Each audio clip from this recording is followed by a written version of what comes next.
how to profit from the coming silver shock.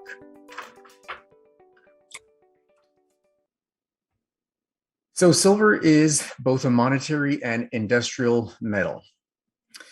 So let's look at what's affecting silver on the monetary side. Certainly, we've seen some very big inflation that has been coming from all economic sectors. If we look at US inflation in particular, the US Consumer Price Index, it's up 5.3% over the last 12 months, which is something like a 13-year high.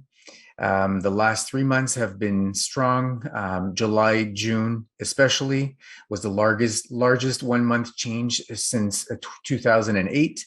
And these are across the board. Some of the items that are actually excluded from the CPI because they're more volatile are the food index, used cars, energy, gasoline.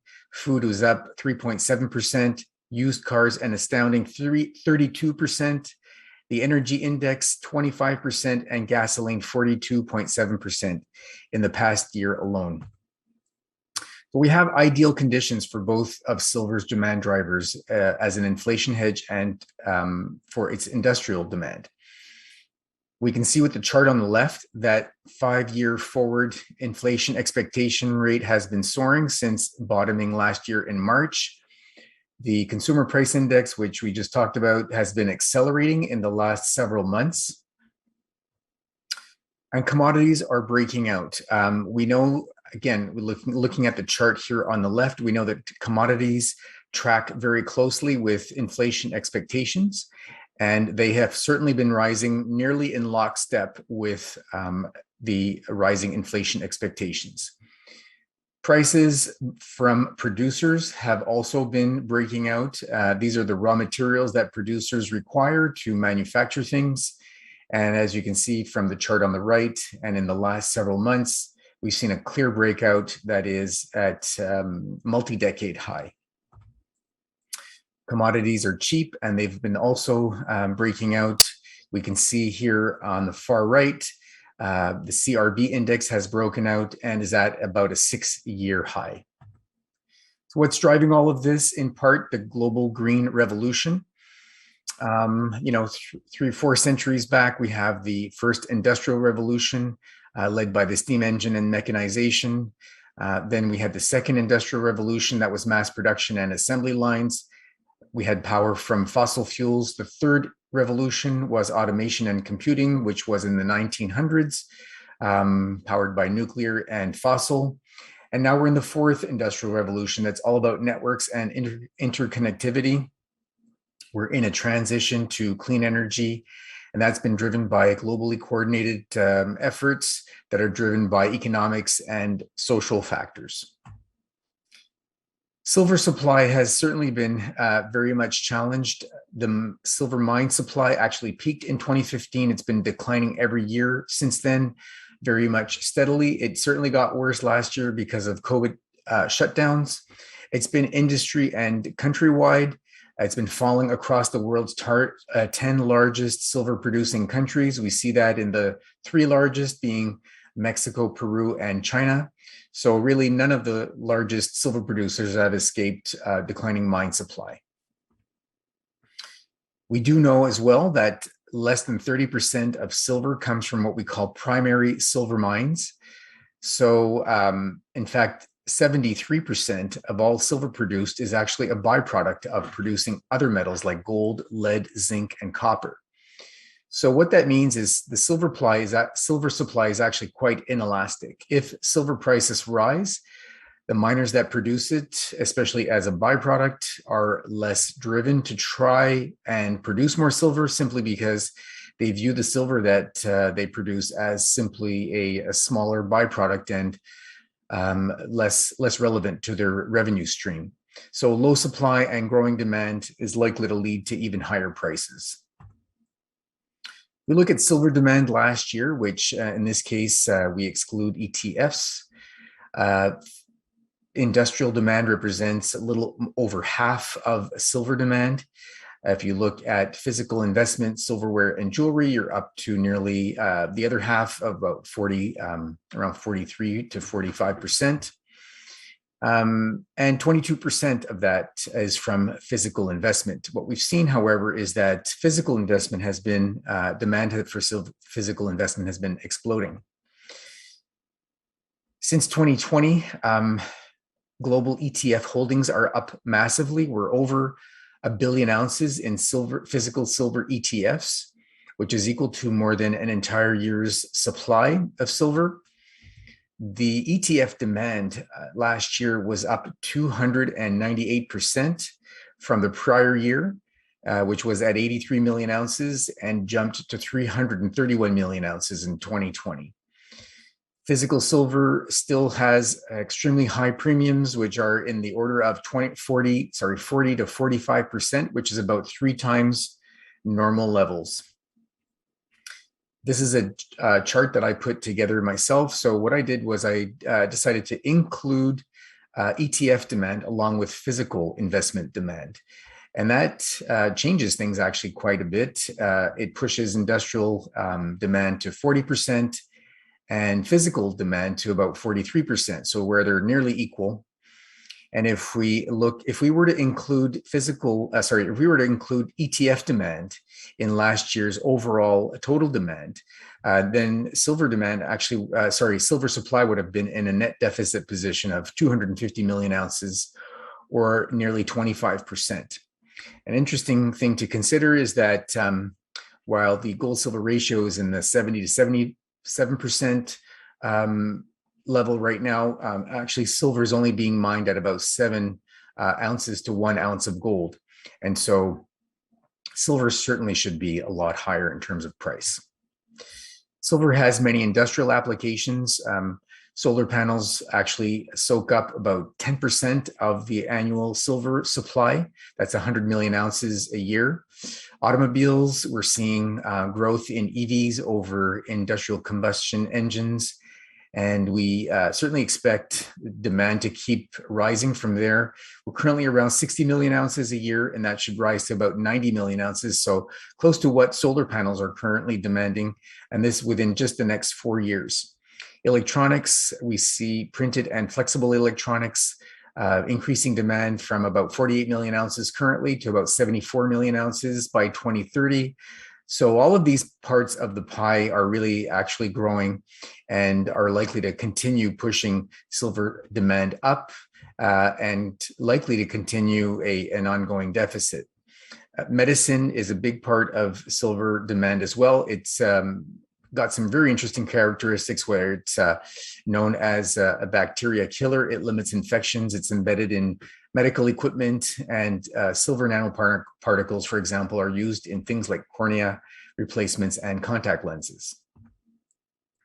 So silver is an extremely cheap asset. It's currently at 50% below its all-time high, and that's just in nominal prices. So certainly a long way to go there in terms of equaling its prior high of 1980. If we look at an inflation-adjusted all-time high for silver, that would be somewhere around the $165 price level. And this inflation adjustment is using government inflation numbers, so closer to 2-3% annually.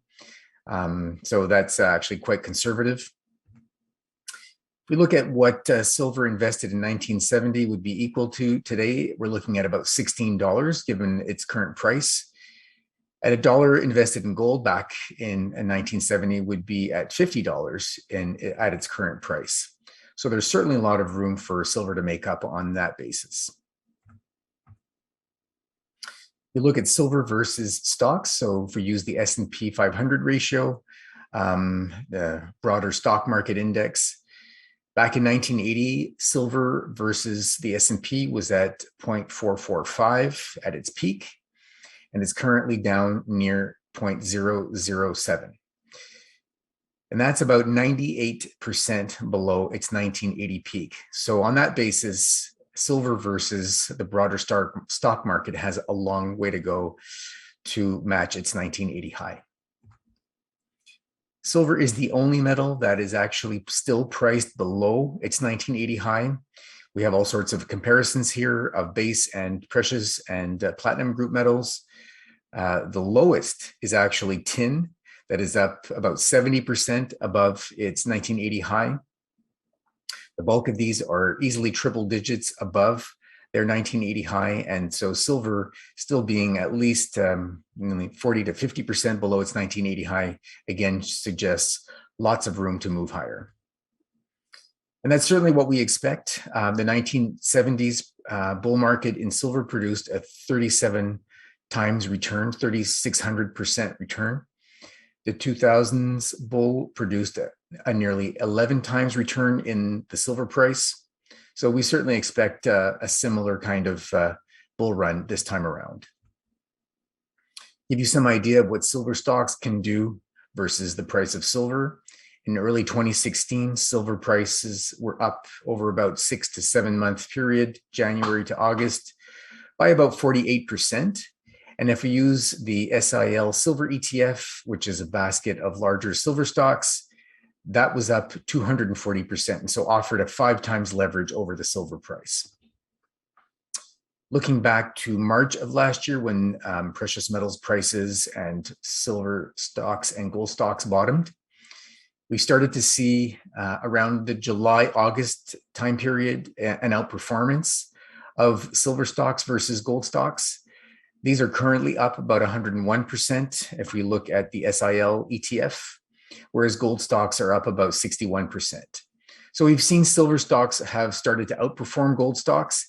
And as the gold-silver ratio continues to fall, which is certainly what we expect, we also expect this outperformance to continue. So I expect there's going to be a coming silver shock, and my target of the silver price is up at around $300. And I'm going to give you a couple of ways that, there are several, but I'm going to give you a couple of ways that I think silver can get there. I certainly see silver as entering an acceleration phase, which is something that we see later in bull markets. We saw that in the 1970s bull market. We saw it again in 2011 when silver surged versus other assets and gold, and actually exploded in price up to its peak of around $49. So we think we're in a similar phase right now, and that we're going to get a similar kind of price action in the next few years. The 1980 peak, we can still see on a percentage basis that silver easily outperformed gold. In the 2001 peak, again, silver easily outperformed gold. And right now, silver is certainly lagging, has been lagging gold. If we look at its recent run since around 2015, 2016, when it ultimately started rising once again. So again, lots of room to make up here. If we look at the 1980 ratio of gold to silver, it actually bottomed at about 15. My target on gold, my conservative target on gold is $5,000. If we use a similar bottom in the ratio at 15, that translates to a $333 silver dollar price. The peak in silver in 1980 was $50. And if we compound that peak annually at a 5% rate, which I believe, again, is quite conservative, if we were to use 1980s based CPI calculation, inflation should be much closer to around 10 to 12%. So even at 5% compounding, $50 from 1980 would actually produce a $369 silver dollar price. How do you invest in silver and profit from it? Well, you have multiple investment options. You can start with physical silver, which I certainly recommend. You have coins and bars. However, right now, premiums, as I mentioned, are very high at nearly 3 times the normal level. You have physically backed silver ETFs. My preference here is the Sprott PSLV silver ETF, given how it's constructed and in comparison to some other silver ETFs. It has very low premiums, and that makes it an interesting, perhaps alternative temporarily against physical silver.